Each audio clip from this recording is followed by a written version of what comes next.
The broadcast is now starting. All attendees are in listen-only mode. Hey guys, good to see you all. Hi, everybody. Hello. Welcome to our Care Coordinator monthly info share.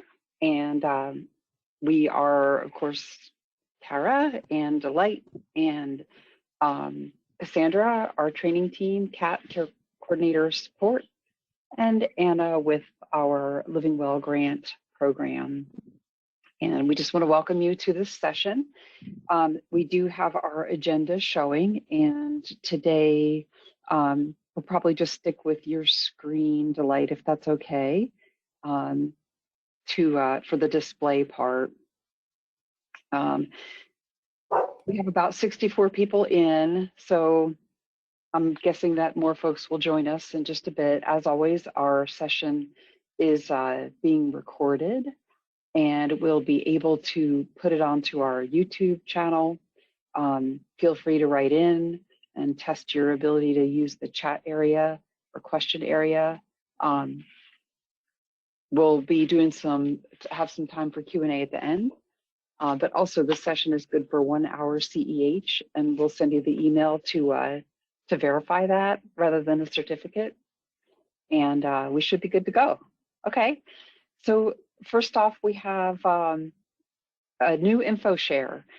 Folks probably were familiar with it via e-alert that went out. New provider info share. The first one, of course, we scheduled it on Alaska Day. That is a day that state offices are closed, so we will offer a welcome recording for that one. And it would be up to everybody who signed up if they want to attend or not, that first one. But after that, each monthly session is going to be a live facilitated session. It does not replace any other meeting or this one, or cancel any other meeting out. It does not replace provider association meetings or anything that might be held from the provider end that SDS attends. The intent of it is that we can reach out to our provider groups and providers, each by each, kind of like an open door. All are welcome to attend if they are a provider of home and community-based waiver services or PCS, and just hoping to build more communication for our provider group. We'll do an educational segment, and then we'll have time for Q&A, just like we did when we first started these sessions that we're doing with care coordinators. We've been doing them for many years, and just hoping to learn more about our provider group and provide some additional training.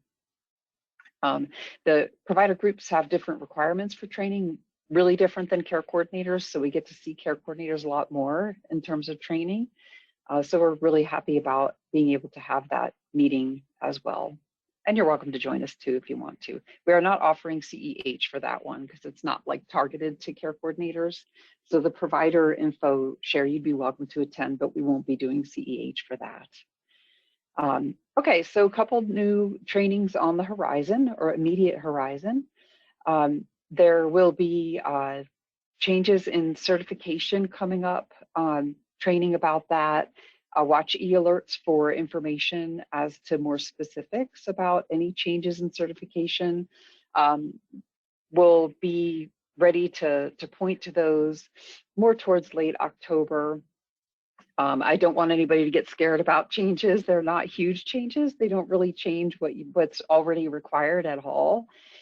There's just a few different things to know about, and they're positive things and some opportunities for providers to participate. So that will be really great. We'll have a new reg training on COVID flexibilities made permanent.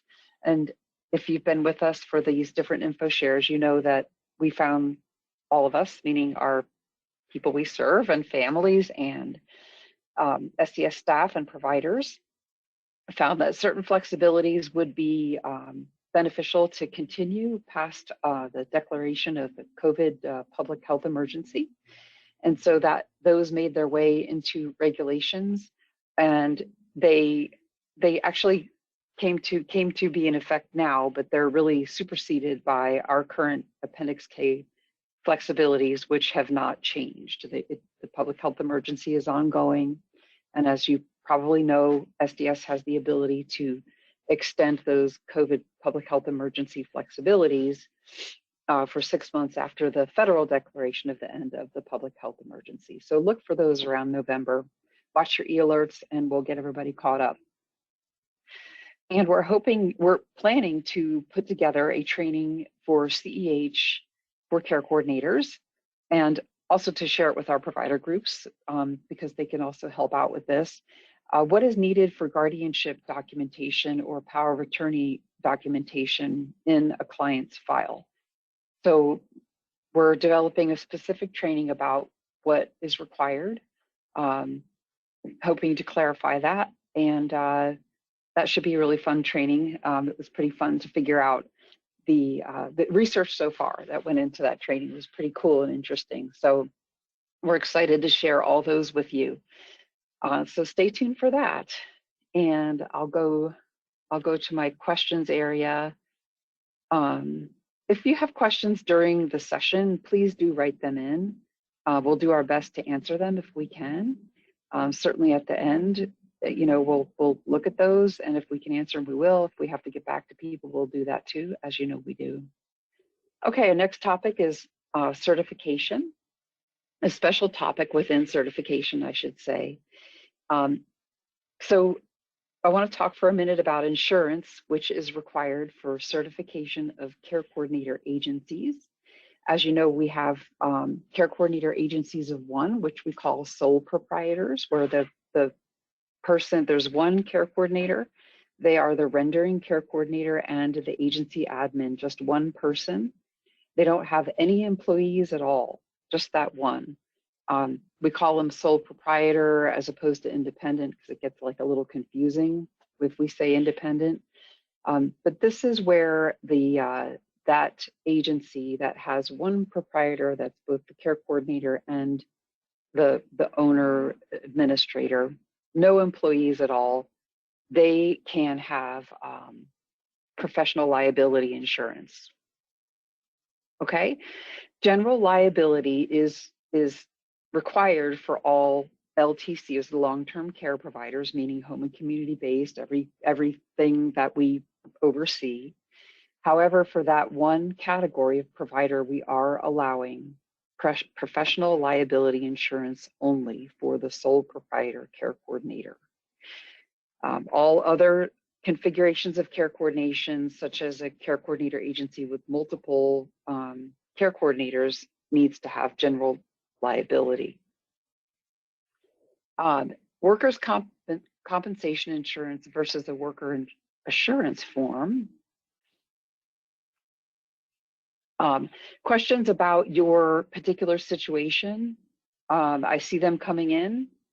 My best answer is going to be for all of your questions about your particular situation with your insurance is that you need to contact certification to clarify what your needs are, okay? So DSDS certification at alaska.gov. Training is unfortunately unable to answer to every single question about your particular insurance, okay? All right, so workers' compensation versus worker assurance form. So a worker assurance form, we accept that from a sole proprietor who has absolutely no employees, okay? 0 employees. If you have 1 employee, right, that's somebody who, does work for you. They work for you, they're your employee. You need to have workers' compensation insurance, okay? Anybody from, you have anything to add, Delight or Kat? Any other details around that? So I guess the biggest rule of thumb to remember is that the requirement across the board is to have general liability and workers' compensation insurance, unless you have a sole proprietorship business. That is the only exception. So where is all of this information kind of housed? I can take us there if that will be helpful, and it has the certification stuff. So I'm pulling my screen over. Also, we want to make sure if they are a sole proprietor and they have to do the CERT 03 form, the work assurance. If they CERT do not see that form there, they're going to be looking for you to have a different type of insurance. So make sure you do that worker assurance form CERT 03. So bringing it back. So I'm on our main page, just kind of zoomed it in a little so you can see it better. I can go to the units page for provider certification, and going into their application and instructions. And let me just tell you guys, this thing is gold. Like, the application guidance is very, very thorough. And in recertifying, this is your ticket to make sure that you have all of your I's dotted and T's crossed, is to really rely on these documents. And so for you, that's specific to HCBS waiver applications guidance. Open that up. And we're actually going to move down. So I'm sorry if I make you a little dizzy. I'm just kind of scrolling us to the equivalent section. So this is kind of a cool cheat sheet area, right? I can jump to any of the sections within this document. And what you're wanting to look for is really in your certificates of insurance. It's part of your provider core requirements. So clicking on that, it breaks down what we just talked about in much more thorough detail. Okay. And this is where it gives that distinction about sole proprietorships.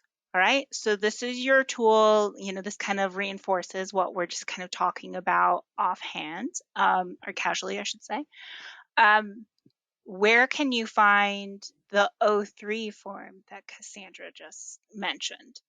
You can locate that on our forms page. So going back to our main page, scrolling down to approve SDS forms. Okay, well, catching up in case your internet's a little delayed. We're now on our forms page under provider certification. We have that worker assurance form. All right, there's another item under certification we wanted to make sure you all were aware of, and that's about updating your care coordination information. So, Kat, how often do you get emails that are like, my information is wrong, and I'm getting emails coming back and all of that? And Kat will reply back to you, please turn in your Cert 44 to the PCC unit. And this is for your individual care coordination. Your agency care coordination is a Cert 42. So with that in mind, back to forms. Those two documents are under provider certification miscellaneous forms, and we have 42 and 44. Okay, and that's how you'll update that information. I really want to get your energy around provider agency information, and I'll kind of pause on that. Kara, is there anything else, or does anybody want to jump in on insurance? Let me grab our document agenda. I guess someone was just stating that their insurance was held up because they had our old address on their insurance. So just FYI to everyone, make sure you have a SDS new address on your insurance. That's a great tip, because I have looked at that insurance paperwork and it is kind of confusing because you put SDS on there, but you're not Yeah, it like the insurance needs their address as they submit it. So yeah, make sure you have the current Braga office address.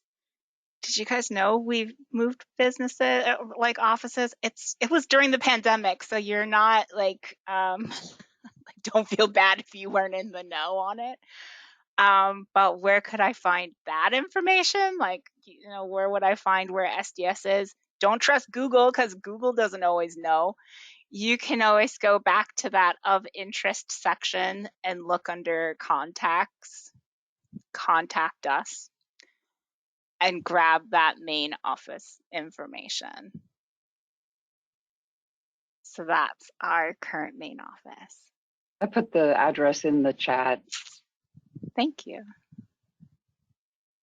All Okay. right. Any other I think we're good questions? on the. I sent a few out. There were a couple, you know, mostly folks relating their particular situation. We appreciate that. And again, for your particular situation, please contact certification because they're, you know, they have the details about you. We could train to the general info, you know, and this is not change. This is just a clarification so folks are more clear. All right. Yeah, exactly.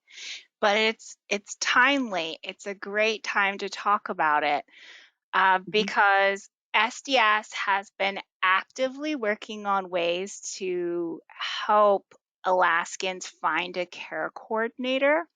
So we've been trying to figure out, well, how can we redirect people as quickly as possible to care coordinators that are in their regions and serve their waiver types?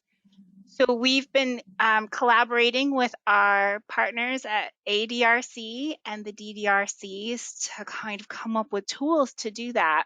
And you guys kind of got a glimpse of that a couple of weeks ago when you noticed that there's an accept new client checkbox in Harmony.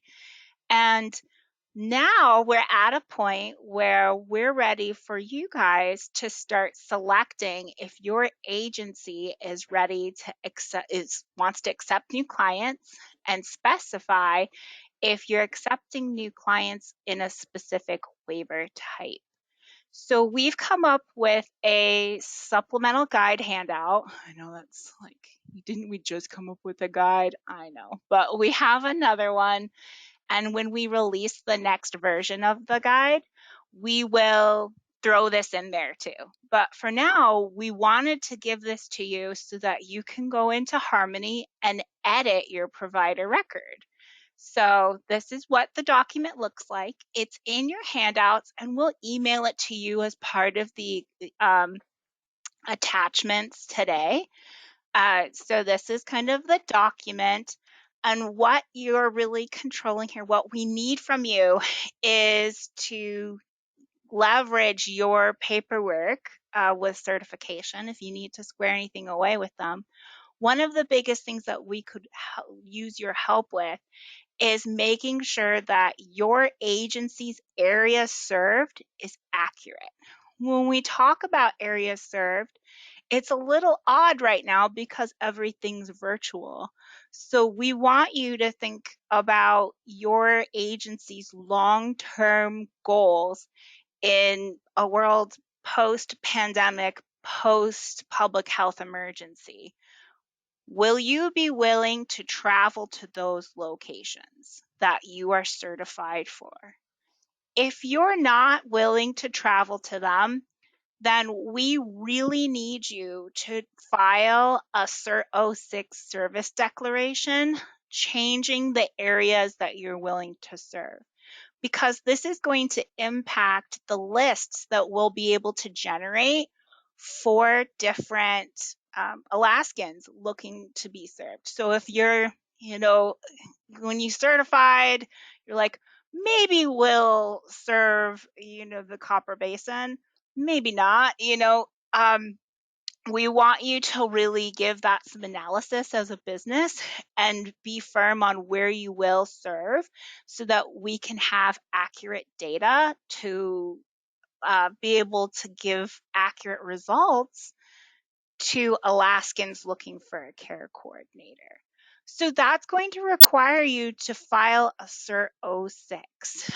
There's no firm deadline on when you should do it, but we really hope that you would do that, as soon as possible, because it's really driving the data that comes out of the system. So if you're in a larger agency, talk to your team, maybe do the math, like, can you afford to go to an area in Alaska twice a year for a face-to-face contact? Because that's the long-term trajectory we're looking at. If you had to travel there twice a year, could you do it? As a visit exceptions, I see that there's some questions about that in the chat. Visit exceptions is one of the pieces that are being changed by flexibility, COVID flexibilities that are changing. So that's something that we'll do more training on. So you can wait to fill this out after you have more knowledge about what the terrain looks like after the PHE, but we do need you to complete this. And don't be surprised if we ask you a couple more times in the next few months to fill this out. And if you did it right away and you're like, come on, I did it. Like, what do you want? Or no, I really want to serve. Just know that it's because we're really pushing to get the data accurate to streamline things. Okay. So this is a non-harmony action. One thing that I do want to call your attention to before we go into your record and can edit it is that you can select which waivers you're going to certify for, and the certification team really do evaluate if you have the knowledge, skills, and abilities to suit that specific demographic. So we asked also that you start, a lot of us are like, well, just in case I want to certify for everything, just in case. But in practice, you may not serve that agency. We have a tool to be able to help identify that on your record and in these list searches when we're trying to connect an Alaskan to a care coordinator. So you can continue to mark all of them, certify for all of them, but then in your provider record, edit it so that only the waiver types that you're currently accepting clients is what pulls up on a list. Clear as mud? Don't worry, I'm gonna show you in Harmony, and I'm gonna just talk us through the instructions, and then I'd like to invite you, if you're in Harmony right now, to try it along with me a second time. Okay, so let's go ahead and take a look. All of these instructions are included in it's all step by step, so you can take the time to read it. I'm just going to go ahead and show it to you. Okay, so let's go there. Oh, there's our agenda. Sorry about that. I'm in Harmony, and I'm going to go back to my desktop, my landing page where I come in and go to my providers chapter. And it looks like it's already kind of, it does that thing where it holds onto your files. You got to advanced search to clear. So when you navigate into your provider chapter, you should see a blank list. There's nothing here. To get your results, you'll hit search without filling anything in, and every agency that you're connected to will pull up. So we have our primary agency, my individual care coordinator record, and then my backup care coordinator's record. We're asking that you only complete this for your agency. You just have to do your agency. If you'd like to do the other ones, it's fine. If you want to do your individual care coordination record, that's okay. But the results that we're going to be getting for Alaskans is going to be agency driven, because we don't want one person calling all 6 care coordinators in the same agency. We want them to just call the agency once and then sort it out from there, right? So going from agency searches, going into the record, it doesn't look like I can do anything in here. But if we go up to the file menu, you're going to find there's an edit button for you now, and you can click on edit provider. A new window opens up, and a lot of this stuff is grayed out and some of it isn't. Really, the only 2 things you can do here is check the box, I'm accepting new clients, and then select which waivers you're accepting clients for. So you could put ALI, maybe APDD, and CCMC, and maybe that's it. Perhaps you want all of it. Maybe you have all of it in there, and you can do that too by clicking on the 2 small triangles. Will carry everything over. Clicking it back will move them all back, or you can just choose one. Whatever is the most accurate for your agency. Now, before going anywhere, I need to save and close the provider record. So those choices are going to be only ones that you're certified to provide. You know what I mean? Like, it seems obvious, but you know, just because you can pick all that, don't. Yeah, if you clicked all of it and then it's not true, that's like, do you really want to Then go you're there? gonna get calls about waivers that you're not serving. You know, then be prepared to get calls about, you know, TEFRA or whatever waiver program you're not really providing a service for, but you'll get calls. Right. So It's in everybody's best interest that we kind of have the most accurate, you know, information that we can, so that folks are not calling, like the light said, 60 care coordinators. that's really it. We really are not proud of handing over a book of like 200 pages to somebody that qualifies for long-term care services. I was going to say, do you want to mention maybe who will be using this report most likely, most often? Do you want to mention that, Delight, or Kara? Yeah, our ADRC, DDRCs are going to be taking this information at that transition point where they worked with an Alaskan, got them through the PCI, or finished their DD eligibility paperwork and are trying to find a care coordinator. You, though, may need to find a care coordinator to do a warm handoff because, you know, your client's moving or something like that. And all this is going to do is feed the results of the certified provider search tool right now. That's what it'll do. We can go look at the certified provider search tool, but before we do, I'd like to just leverage this chance for you all by showing you again, one more time, how to get there. And if you want to follow along, that would be great, so that we can have accurate data as soon as possible for our ADRC, DDRCs. So how did I get here? I'm just going to back all the way out, just like if I first logged into Harmony and I arrived, I'd be going over to, and I'm going to click that advanced search so it clears everything out for us, just off the cuff. If I go to my providers chapter, oh, see, look at me, I didn't clear it.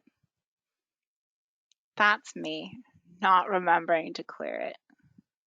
Okay, reset, search, and we can go back through and go to our agency. Clicking on our agency, going up to edit, new window opens, And for whatever reason, if I'm not accepting clients and I don't want to get calls from Alaskans on, like, I'm not getting new people, I'm good with my caseload, I would uncheck the box. Okay? But if I do want calls, I check the box and then I specify which waivers I'm certified for and accepting clients for. So it's Okay? And possible to choose Tefra. There was a couple questions about that. So whatever you put over there is what you're going to show up as accepting clients for. And real quick, before I forget, ADRC and DDRC uses this, and like Delight said, it's very difficult for families to get like a 40-page book of care coordinators to go through, starting with the letter A. They call a couple times, and it's really frustrating for people who are looking for care coordinators. And part of this is part of a remediation that we're trying to do around person-centeredness and easy entry or easier entry into services for people we serve, which is one of the reasons that we have Anna here, because that's part of her role with our Living Well grant, is to kind of clean up those processes and make them a little bit more person-centered, you know, step by step. So that's why we're all involved in this discussion as a context. perfect. Thanks, Kara. That nailed it. I have not done the last most important step here. Bonus points for whoever can tell me what I forgot to do. Somebody knows. Yes, save everything, always, all the time. I don't care if you have to put a cell phone reminder for yourself to save your work intermittently, but we have had an uptick of people experiencing issues with saving. So, file, save and close. Okay, so practicing what I'm preaching. Make sure you save everything. But And so, like, maybe a reminder, it defaults to no. So there were a couple of questions about that. So if you don't go in and don't make that change, you may not get any calls, because then the report is showing that you are not accepting consumers for any of the waivers. so how can I check if it says yes or no? Let's go back. Providers, search, click on my record. First line, accepting new clients, yes. So the last thing I kind of wanted to show you, which is going over to, we'll go back, is going to our reports. Oh my gosh. Am I still in there? Yeah, I gotta clear it. So if I wanted to pull the provider search tool, I can do that by having clear results. I'm on this blank landing page, and up at the top is the reports tool, and I can click the certified provider reports tool to pull care coordinators. And it'll give you all of the certified care coordination agencies. So that's a really big thing I want you to start, if you're trying to find somebody, like, I need someone to transfer this case to, you'll really need to make sure you're selecting agency. That's your best bet, because we're trying to limit, the results the most effective way, and that's by channeling people towards full agencies, so that it's less phone calls. And I'm going to scoot it back. Right now I have all of the boroughs selected, but I could limit the results and make it specific to the municipality of Anchorage and maybe Matsu, if I'm doing something like that. And then I click View Report, and it's taking a moment. It usually does. But once it builds the report, you can see that accepting new clients is a yes. So looks like Victoria turned hers in live right now, so I can just Oh no, check. we got a couple of coordinators who are doing it right now. So yeah. Thanks, guys. You're helping everybody out by doing this. So thank you for that. But that's really it when it comes to the supplements guide. We're gonna email it out to you. Come to office hours if you're like, I don't want to read the guide. I want you to just help me. Come in, because this is really important. This is a big step towards it. Now, don't get too excited, because of course, there's always something, right? We only have accepting new clients, yes, no, is really only effective for our care coordination services. All the other service types are just defaulted to no right now, and we can't fix it for reasons that it's just too much to explain. But we can have you fix your agency records, okay? So care coordination, which is really the biggest one where we need to get someone connected as soon as possible. This is the first one we're really targeting, and you're a big part of that process. So thank you for that. Anything else? Did we have any other questions that came through on this topic? And again, you can only really edit your own if you're the admin, the agency's record. You cannot go in and edit any other vendor, any other provider. You will only have access to yours. And it looks like you're in your provider record, but you only have access to just one field. It's not like You're not changing anything with mess your anything up, right? certification, guys. So, like, don't get excited about bumping any dates or anything like that. None of that works. And, Harmony has breadcrumbs. We can see what everyone does. So just know that stick to your lane, stick to your agency. If you have a situation where you initiate like a backup or something like that, and you're like, we need help, and our person's not taking, we need them off the list for an extended period of time, reach out to us and we'll help you navigate that. Okay. So that takes us to our agenda again. And the last big thing that I want to let you know, because it's actually a huge deal, is we're getting rid of rich text formatting in Harmony. What is that? That's all of the pretty font tools that you have in Harmony to make things bold and to make things red and to underline things and change their fonts. Why are we getting rid of it? It is a barrier to ADA accessibility.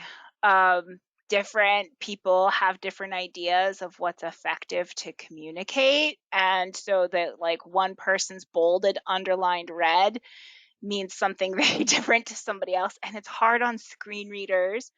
And so one of the ways that we can also manage more as a division, so SDS having control of Harmony, is to get rid of this as well, because any changes that use this feature have to go to the Harmony developers, which is a huge to-do and a lot of procedure that we'd like to stop doing and just be able to be effective at making adjustments to the system as needed. So we're getting rid of that. All these like, oh, I want to do all these things in Harmony. That's all going away. What does that mean for your work in progress? What does that mean for everything else in Harmony where people did bold, highlight, and underline? It's not great. There's this really ugly code that kind of pops up when you go through and find a spot that had rich text format. We have internally done this switch already, and it's not pretty, but it's going to be worth it. Okay. Like it really will be worth, trust us when we say it will be. What that may mean for you is that you will duplicate a plan, and you may have done all sorts of pretty font formatting things, And now there's going to be a code in front of that or behind it. So you may have to, like, you know, it's a good opportunity to exercise your editing, proofreading skills, you know, and like look through and try to find that. If for whatever reason you don't see it, your planning team doesn't see it, and it comes through and it goes into, you know, it gets printed and signed and turned in with weird coding in it, SDS gets it, and we know, we understand, and it's okay. All right.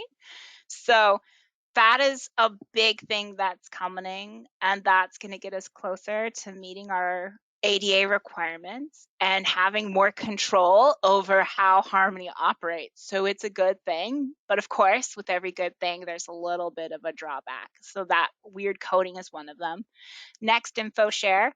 We can show you what it looks like so that you're not like shocked, because it is pretty shocking the first time you see it. Okay. The last pieces that we have here are things to kind of know, like what's coming on the horizon. Well, it's already here. The requirement to use the NFLOC 04 and CFC 06 is live. It is now. So the other forms that were available, and I won't even say their name, um, they're retired. They're being pulled off the site. So one of the main directives that our policy team has been really encouraging is please pull your your forms from the website, because that's the most accurate. So grab the NFLOC 04, grab the CFC 06, get rid of any of the other applications you used to have. They're no longer in effect. Adding plan services. So that's, we talked about that last time, and we had that video about adding plan services. We need you to put them in for app Ks and paper amendments. We need you to put in plan services to generate your cost of support plan, because we're retiring that paper overview sheet that's on the website. And we're going to be transitioning to fully using the cost of support plan report. And as you're probably picking up, we're exploring fading out other forms in the future. We're looking to transition into as little, like right now we're kind of walking in both worlds, a little bit of Harmony, a little bit of paper forms. We're going to gradually transition to having those electronic forms as much as possible. There are definitely forms that we can't do that with right away, but that's sort of the goal. Yeah, so that's what I had to talk about on the agenda. So, Delight, speaking of forms, one of the forms that we also will be requiring as of November 1st is the person-centered questionnaire for all support plans and amendments. So you will be doing the paper copy that you kind of keep your own records. And I think most of you guys are already doing them in Harmony anyway. But all support plans, whether they're, you know, on the paper form as an amendment in Harmony, or if you're doing it in Harmony, or if it's an AppK, as of November 1st, all support plans require a person-centered questionnaire to be done in Harmony as a Harmony form, not done as a paper form. And why would we want that? We're trying to understand how services are being delivered and what we can do to shore it up. You know, I mean, that's why we want all of that data to go in, because if it's attached as a paper form, we can't pull data out of it the same way. It would require hand review, and because we don't have consistent across the board, that's like looking for a needle in a haystack. So we're transitioning to fully using the electronic version. You're still going to keep the signed version in your records. So your client file would have the original, and you'll just do the data entry into Harmony. Okay, Anything else you guys can think of? That's all I got on that, except in your handouts, we do have an FAQ from that August info share about rate changes, and Kat emailed that out as well. Yeah, we had emailed it out, but in case you missed it or you want to read it again, or you want to refer back to it, we're just attaching it again today. And just a reminder, office hours are today, 4 to 5 if you want to join us. If you have more questions, you could always reach out to SDS training or care coordination support. I think that's everything we had, guys. I guess I should have said this at the beginning, but I just kind of want to remind everyone to be, respectful and professional in our interactions with each other and with kind of stakeholders and everybody else. I know we all want to work in a, we deserve and want to work in a respectful and workplace where we're kind of valued and appreciated and respected. So I want to emphasize the importance of being respectful and respectful communication, and asking questions or bringing out issues are super welcome. We always look for feedback and comments and concerns, but we ask that we all do that in a respectful kind of professional manner. And if you encounter staff at SDS that's not kind of abiding by that and they're acting a certain way, please let us know. We certainly try our best to be as respectful and professional with everybody as we can, and we're really working hard to kind of rebuild that relationship and continue to work together. So I should have started off with that, but here we're going to end with that. Thank you. Well, thank you for that. I mean, we understand that we're working with Alaskans' most vulnerable population and that this can be very high stakes, high stress. But we also want to make sure that we're a team collaborating and working together with you to get deliverable results to Alaskans. That's the real goal. So I'm looking through questions and I see quite a few. Some of them are like, let me try to catch up here to any that are flagged.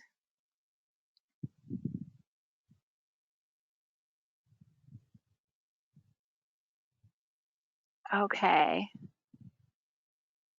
So one of the flags that I see in here is that talking about that certified provider search tool, what do you do with the results? I showed you where it was, but I didn't show you the results. Right?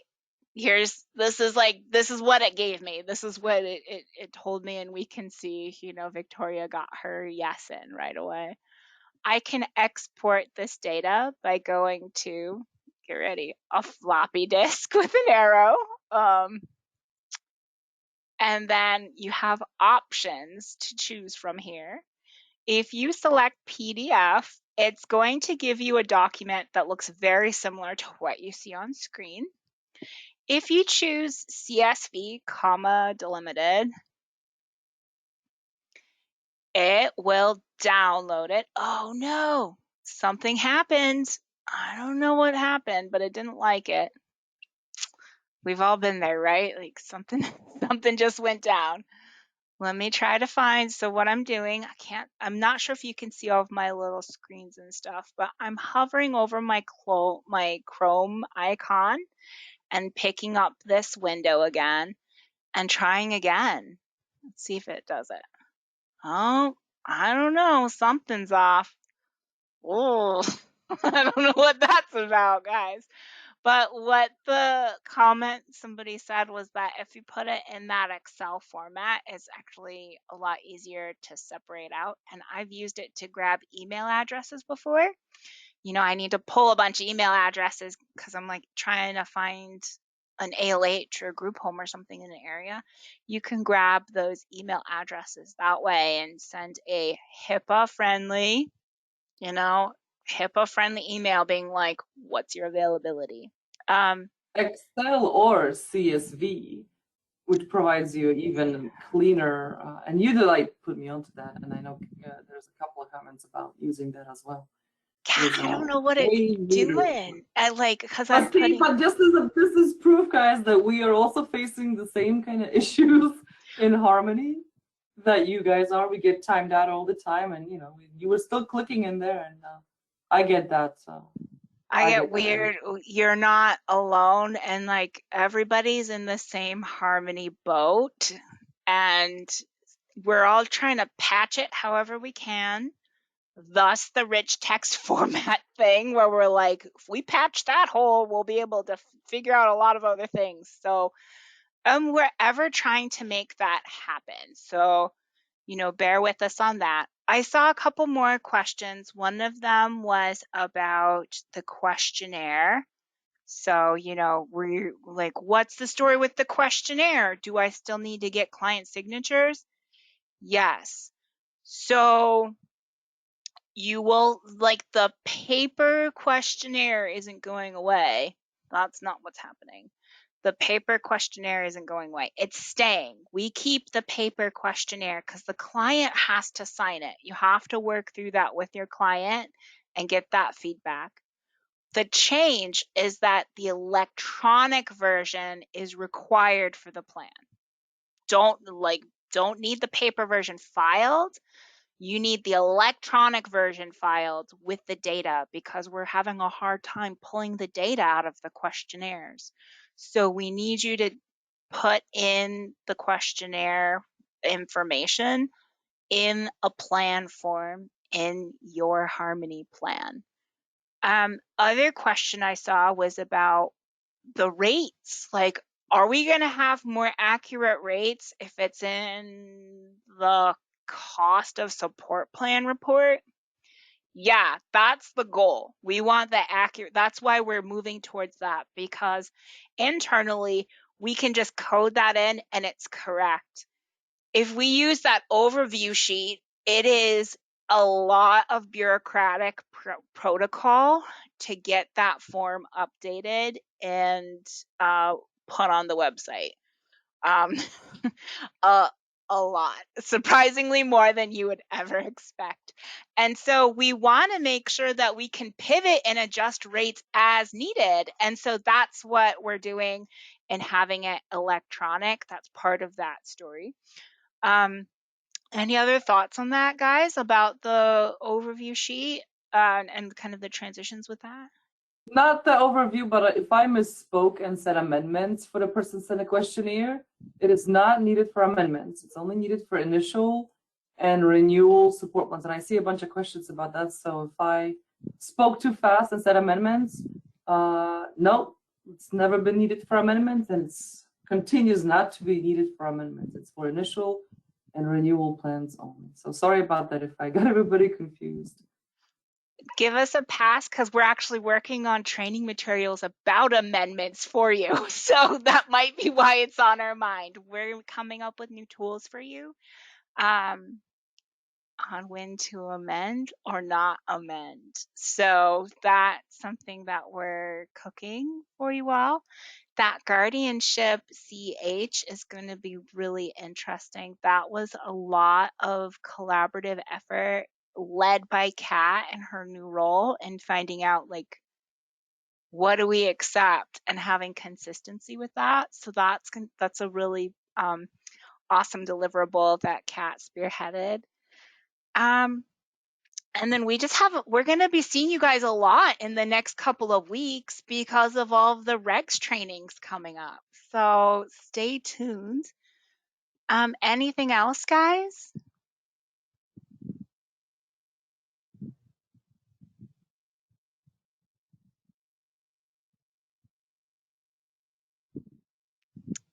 Oh, okay.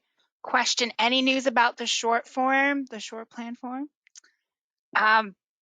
It's like in progress. It is happening. We are actively building it, and we're actively trying to envision use. Okay. So we're like, not just the like, here it is, like this, we're trying to map out like how it will be used and, all of the dynamics of that, so that it's a really useful tool for planning teams.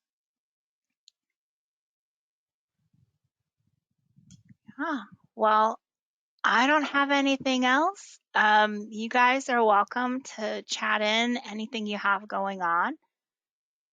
We'll record this. Well, it's being recorded right now. We'll post this and send out the handouts from today. So please subscribe to our YouTube channel.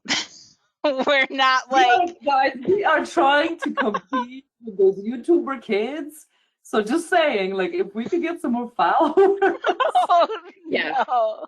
We'll send you a link to the YouTube video if you want notifications of when we add videos, and we add training videos fairly often. Please like and subscribe.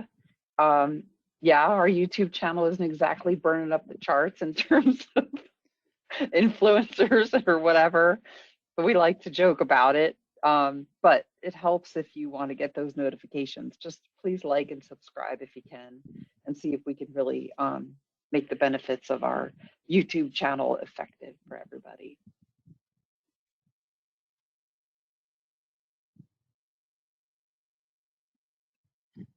I love it. Well, thank you guys. There's more to come. Always a lot of things happening, and you guys are at the forefront of that. So please continue to keep us connected and let us know of any struggles or hiccups you have, so that we can try to help you.